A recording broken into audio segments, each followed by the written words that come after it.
அந்த இருள் வாழ்க்கையில் என்னைக்காவது ஒரு நாள் சூழும். இந்த உலகம் நமக்கு புரிய ஆரம்பிக்கும், மனிதர்கள் புரிய ஆரம்பிப்பாங்க, மனிதர்களுடைய நடவடிக்கைகள் புரிய ஆரம்பிக்கும், மனிதர்களுடைய உண்மை முகங்கள் புரிய ஆரம்பிக்கும்.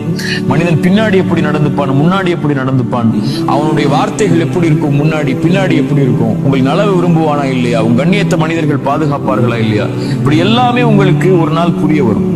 இப்ப எல்லாமே கைவிடப்பட்டுட்டோங்கிற நிலைமைக்கு நீங்க யோசிக்க ஆரம்பிப்பீங்க. இப்படித்தான் இந்த வாழ்க்கை இருக்குமா, எதுக்கு இந்த வாழ்க்கை, எதுக்கு இந்த மனிதர்களுக்காக, மனிதர்களோட நான் வாழணுங்கிற ஒரு எண்ணம் கூட உங்களுக்கு ஏற்படும்.